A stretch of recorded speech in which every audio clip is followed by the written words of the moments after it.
And now it is my pleasure to introduce our guest speaker, the originator of the World Day of Service, a facilitator, a diversity inclusion strategist, and the author of Inspiration in Small Doses, Reverend Michele Synegal.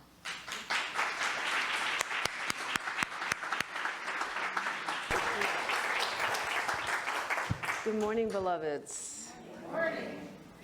I have a question, and that question is, what time do I need to end?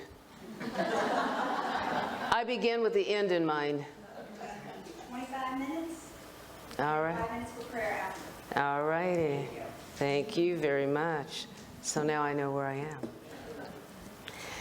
So everything that has been discussed so far supports my talk. And this talk is actually a condensed version of a 2.5-hour presentation workshop that I gave on Monday night as the keynote speaker for Unity Eastern Region Conference. So they had a lot more time to do some of the interactive exercises. That's why I needed to know when I needed to stop. I won't be able to incorporate those, maybe just one short one, one little one. So evolving our consciousness in a changing world in uncertain times. So I'm going to open up with a quote from Ernest Holmes, and the print is small, so I will read it as well. Evolution, what is it? It is the time and the process through which the spirit unfolds. Insofar as any individual understands this mental law, he or she will be able to use it. The purpose and the execution. This is the sequence of the way that the law works. And this comes from, can we talk to God? So, the evolution of consciousness, let's talk about that for a moment. Consciousness always existed. However, with the advent of human beings, the awakening of consciousness took a huge leap forward. Consciousness began becoming aware of itself. But at present, this leap is only partially complete. We may be self-aware, but we have not yet discovered the true nature and potential of consciousness. In this respect, our inner evolution has the opportunity for further development. Throughout history, there have been those who have evolved inwardly to higher states of awareness. They are the saints and the mystics. And what they accomplished was they realized the nature of the self with the capital S. Such people are examples of what we each have the potential to become. There's nothing special about them in terms of their biology. They're human beings, just like you, just like me, with similar bodies and similar nervous systems. The only difference is that they have liberated themselves from the limited, artificially derived sense of identity and discovered a greater peace and security within and with everyone and everything. In the past, the number of people who made this step was small, but the times that we are living through make it imperative that many more of us now advance in our inner evolutionary journey to wakefulness. The many crises that we see around us, global warming, holes in the ozone layer, disappearing rainforest, polluted rivers, acid rain, large-scale famine, a widening gap between the haves and the have-nots, nuclear proliferation, overexploitation, and a host of other threats. And my contention is they all stem in one way or another from human self-centeredness. Time and again, we find decisions being made not according to the merits of the situation at hand, but according to the needs of the individual or the special interest groups. Governments striving to hold power, businesses seeking to maximize profit, leaders wanting to retain their status, and consumers around the world wanting to satisfy their own needs. In the final analysis, it is our need to protect and reinforce an ever-faltering sense of self that leads us to consume more than we need, pollute the world around us, abuse other people, and show a careless disregard for the many other species sharing our planetary home. The global crisis now facing us, at its root, I contend, is a crisis of consciousness. The essence of any crisis, whether it be personal or political, or as in this case, a global crisis, is that the old way of functioning is no longer working. Something new is being called forth. In this case, the old way that is no longer working is our mode of consciousness. The old mode is destroying the world around us and threatening the survival of our species. The time has come to evolve to a higher level of awareness. We need to wake up to our true identity, to make the step that the saints and the mystics made, and to discover for ourselves the peace and the security that lies at our own core. So I borrow a quote, and this is from Leo Tolstoy. He says that everyone thinks of changing the world, but no one thinks of changing oneself. But as you know and I know, if it's going to be, it begins with me, yes? So what is this thing that I'm referring to as higher consciousness, evolved consciousness? It's been defined as the sum of all abilities, which permit us to respect the basic rights of existence for everyone and everything. With this definition, we can postulate that it is our task in life to develop our own higher levels of consciousness. And this, of course, has many, many names. Divine consciousness, spiritual consciousness, Buddha consciousness, super consciousness, and the Christ consciousness. So higher consciousness is a state of elevated awareness in which a person has a deeper understanding of the nature of reality, God in us, as us, through us. The self and various spiritual aspects of life. And they all play an important role in one's personal evolution and psychological development. Higher consciousness is also spiritual or energetic awareness that transcends the mind's normal preoccupation with the past and even the future.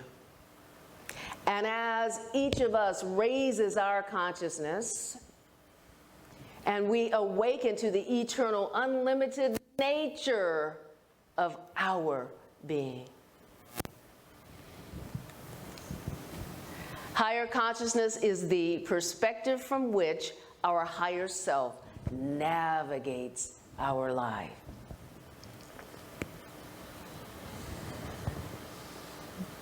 We operate primarily within the spirit realm. The spirit realm is the limitless expanse from which everything ultimately manifests. Thus, when we learn how to operate from a perspective of higher awareness, we begin to align with the energies that inherently allow us not only to manifest our desires, but to recognize our oneness with all life and to live in harmony with it. And as we evolve to those higher levels of consciousness, we loosen our hold on our own egos and ascend to a less biased and more universal perspective. And in such states, the mind moves beyond its self-interest and its own cravings. Then we start to think of other people and the other species that planet Earth has given home to as well in more inclusive ways. We perceive that the appropriate response to humanity is never fear, cynicism, or aggression, but always, when we have the awareness, love. At such moments, the world reveals itself in quite a different way. It's a place of tenderness and longing and beauty and touching vulnerability. The fitting response is universal empathy and loving kindness. From this point of view, status is nothing, possessions don't matter, grievances lose their potency.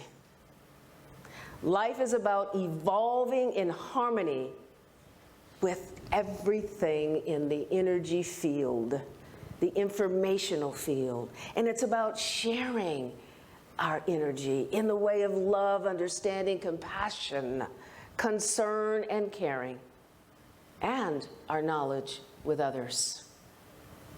So I am going to be talking about myself as well as you. Your life is a journey from unconscious to higher consciousness. And to do this, I was inspired by the work of the Reverend Dr. Michael Bernard Beckwith. He has what he refers to as the 4 stages of spiritual awakening. So I borrowed 4 and added 2. So what are these? And I'm referring to them as 6 levels of consciousness. What are they? The first one is that life happens to you. It's when you live in the belief that life is just happening. And oftentimes, you may live, as I term it, below the line. Below the line means not taking any responsibility for what one is creating, what one is experiencing. And there comes a mindset with living below the line, and that's a victim mindset. And you view life as a possible threat. And then there's life happens by you. When it becomes too uncomfortable to live with this much powerlessness at level 1, you evolve into the belief that life is happening by you, so you're no longer a victim to life. Rather, you believe that you can control it. And there's a great feeling of personal power at this level of consciousness, is there not? And it is a necessary step in moving out of victimhood. Life happens by you. So you live there for a while, you continue your spiritual practices and studies, and you evolve to the next level. That's when life happens in you.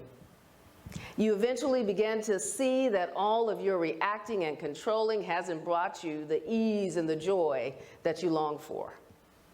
Instead of being the victim to your life and or needing to make it any particular way, and that's a game of endless struggle, by the way, you begin to get an inkling that life is something to be listened to, something to surrender to, something to open up to.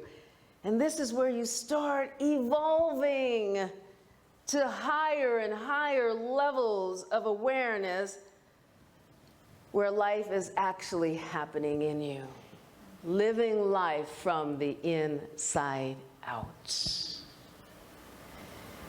And then you hang out there for a while. You experience all the goodness that comes with that. You continue your spiritual practice and your spiritual studies, and you evolve some more, where life happens for you. The more you become curious about what is happening rather than reacting and controlling, the more you come to a wonderful realization that your life is for you. Rather than life being something that's happening and you're reacting to it, something that you must control, you realize that there are only extraordinary moments in life. Every moment matters. And yet, guess what? You're one step farther on your journey to higher levels of consciousness. You also, in that space, in that mindset, realize that life is not a random series of events.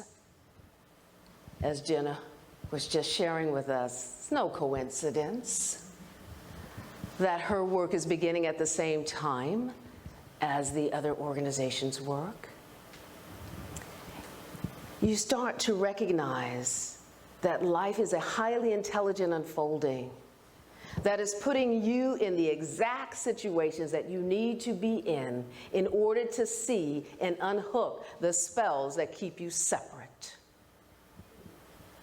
Separate from others and separate from the creative flow of life.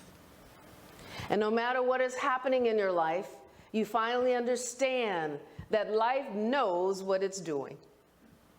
And at this level of awareness, rather than life being something that you have to mold and shape into what you want it to be, you show up for life exactly as it is.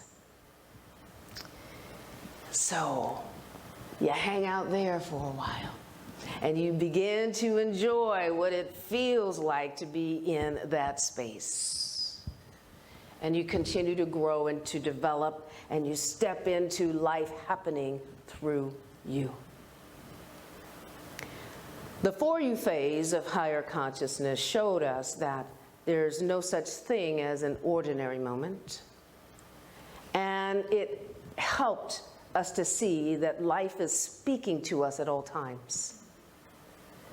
And becoming curious about what we are experiencing, we begin to give those experiences the light of compassionate attention so that we can let go. Let go of all the small stuff. Let go of all of the illusions of separation. And we continue to evolve to the next level where, as I mentioned, life moves through us. This is where we recognize that life is trustworthy. It's not always likable, however, but it knows what it is doing. And then the sixth level of consciousness, life as you. The more you can stand with life, allowing it to move through you rather than reacting to it and or trying to control it, the more you begin to get those glimpses of the sixth level of consciousness, in which you see life is you. You're no longer a separate being. Instead, you merge completely back into the creative flow of life, understanding that everything, every rock, every person, cloud, molecule, and even the ladybug is you. You are life.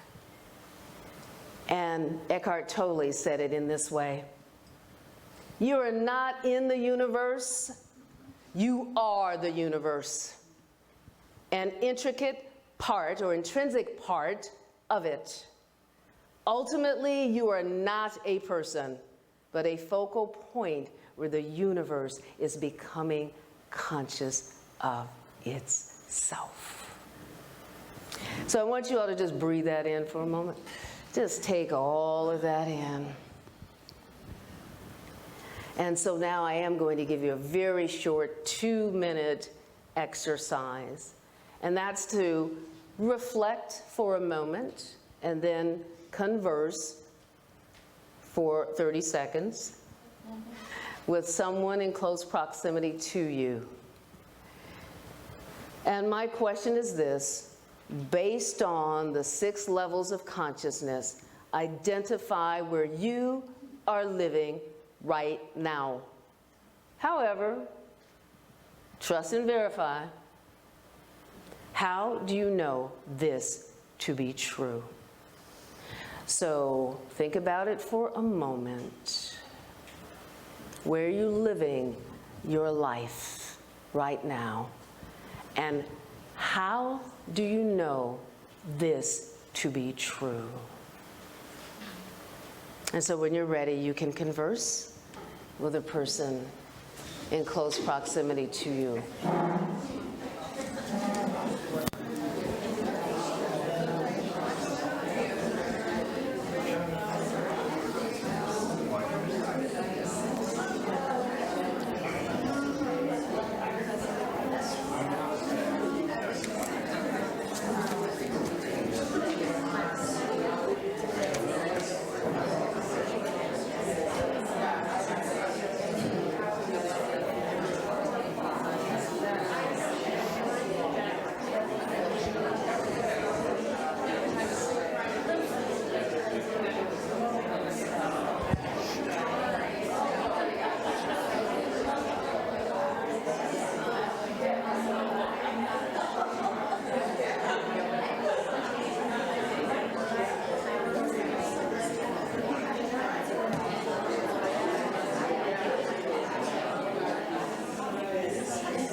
So you all, in the interest of time, I'm going to reel you back in and invite you to continue these conversations after service.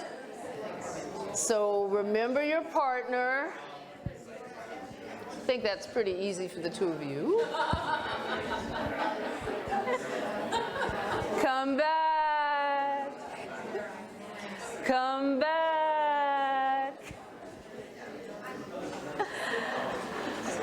We'll just plant the seeds here, and you all then can fertilize and germinate and water these conversations after service.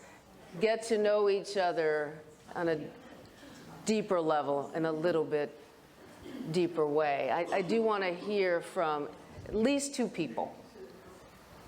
Who's willing to share where you placed yourself? Thank you, I have 1, and how do you know that to be true? And I need a second person. Who's in the queue? Great, I've got 2 folks. All righty. Okay, so we actually agreed that we felt fairly similarly that a lot of the time in life we're hanging out in the 4, maybe 3 sometimes, and then in our good moments we're feeling pretty 5, and then sometimes we'll have moments of 6, but I noted that a lot of those are when I'm by myself, so I think I could work on feeling that more with other people. Excellent, thank you so much for sharing. Yes. Okay, and I too feel like I'm between the 3 and the 4, whereas Reverend Jenna feels that she's between the 4 and the 5. So it's interesting to see No, a reverend is obviously more advanced than I am. Not necessarily.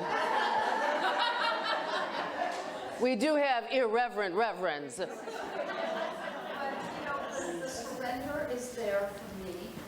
I'm seeing the synchronicity, and I'm starting to see the power of being, well, the universe isn't. Yes, yes. Awesome, thank you. Thank you all for that. So how do we evolve our consciousness? We continue our spiritual practices. Through meditation and other spiritual practices, including mindfulness, the development of our intuition, and the teachings of the ancient spiritual masters, we can elevate our consciousness to higher levels. And the beauty of spiritual awakening is that we are not becoming anything. We are simply awakening to our true nature and awakening our dormant faculties. And so I close with this. It all begins with us, does it not? If there is to be peace in the world, there must be peace in the nations. If there is to be peace in the nations, there must be peace in our cities. If there is to be peace in the cities, there must be peace between neighbors. If there is to be peace between neighbors, there must be peace in the home. And if there is to be peace in the home, there must first be peace in our hearts. Namaste.